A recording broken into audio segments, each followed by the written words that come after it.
Hey, how's it going? My name's Justin Hill. I'm a music producer and vocalist for the band SikTh.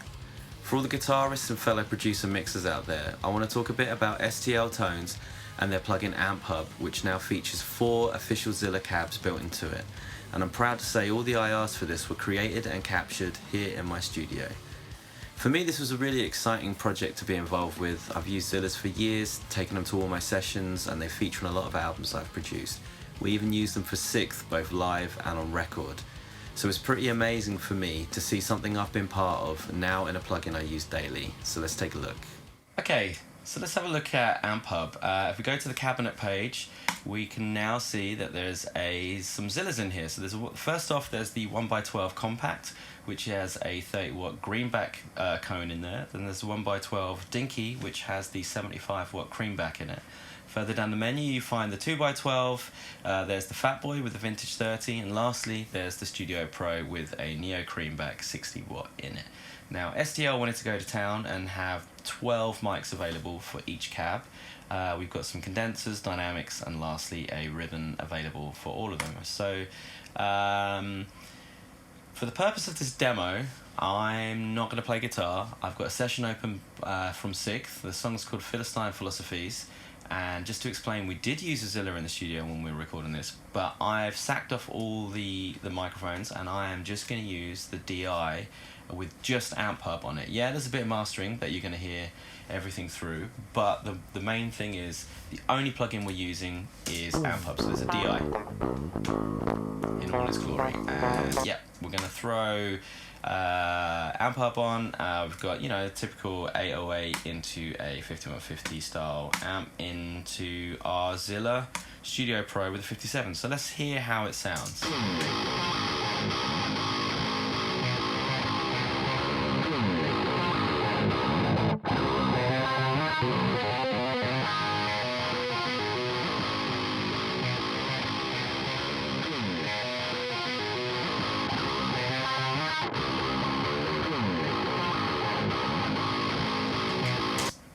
Cool. So to me, that really sounds like I'm moving a mic around on a cone.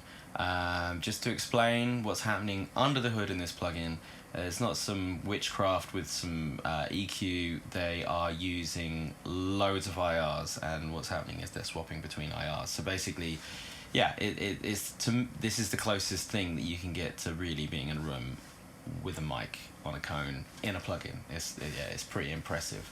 Right, so let's talk about rhythm guitars. So if I was in a band with a band in the studio and we're setting up to do rhythm guitars, I just wouldn't just throw one mic on a cab. I'd be throwing 2. So I'm a big fan of the 57 with the ribbon or the 57 or the 414. So I want to go through these cabs and hear them as if I was miking them up with the band, tracking guitars. So for the purpose of this demo, because we're not using any other plugins, I want to utilize the resonance control, the high and the low pass filters as well. So let's now have a listen to the Studio Pro in the way that I would probably want to work with this cab. So let's have a listen.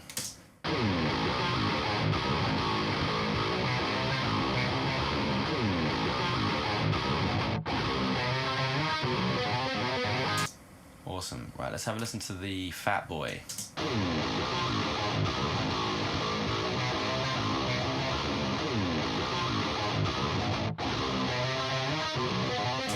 Wow, it's a totally different vibe. All right, let's go to the 1x12s. Let's hear the compact.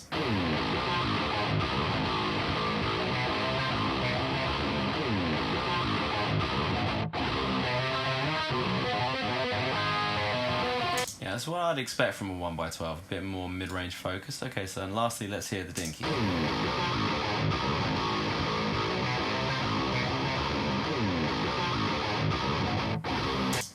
Nice. Yeah, it's a bit brighter than I was expecting.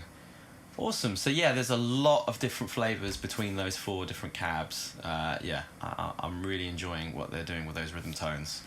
Okay, so next I want to talk about combining cabs and how it's a great method for creating unique tones. With 4 Zillas and 12 mics, you've got an insane amount of options at your fingertips. But to give you an example of what you could do, I've been through this song and dialed in some tones for the leads, where I feel the unique cab combination is almost pre-mixing the tones and helping it to sit in its own place. So let's check out the chorus lead.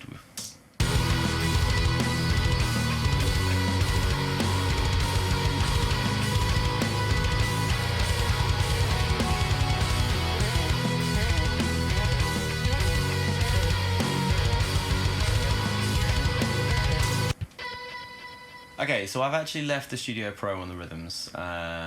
So as this lead's sitting in the middle and in mono, and the Studio Pro is either side of it, I kind of wanted it to have a nod to the rhythm tone. So first of all, I grabbed the 57 on the Studio Pro as a starting point, and then I've blended it with the Dinky, but with the 414 just to kind of give it a bit more of a rounder sound.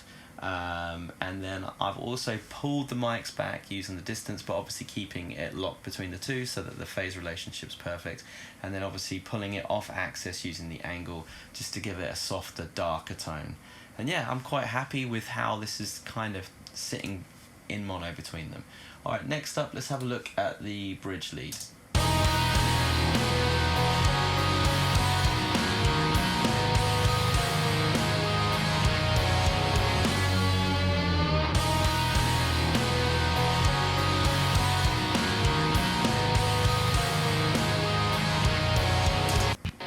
Cool.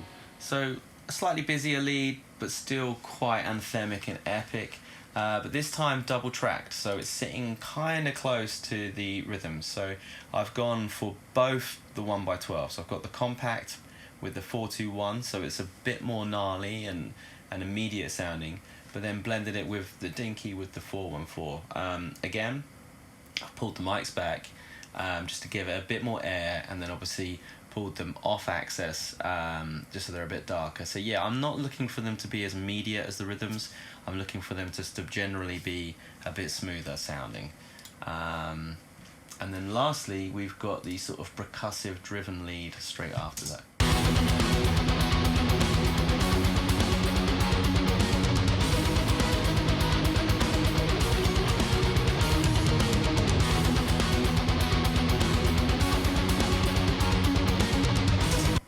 Cool, so I think I might have actually gone for the Dinky first of all with the 57, because as I said, it's quite a percussive lead and I want it to really, I want to feel the plectrum hitting the strings. But then obviously just to give it a bit of body, I've gone for the Fat Boy because it's got that nice scoop, but used the 414 so it's a bit rounder sounding, and yeah, and then obviously pulled the mics back again, giving them a little bit of an off-axis feel, and they're sitting on top of those rhythms but not interfering with them in any way, just in their own realm. Yeah, and the thing that's really blowing my mind is, you know, there's no other processing, no EQ, no compression on these guitars. Obviously I've got a mastering chain happening, but that's what the whole song is feeding into. Like, you know, I've got some effect sends on the guitars just to give it some, you know, modulation, verb, delay, but there's no EQ, no compression on these guitars.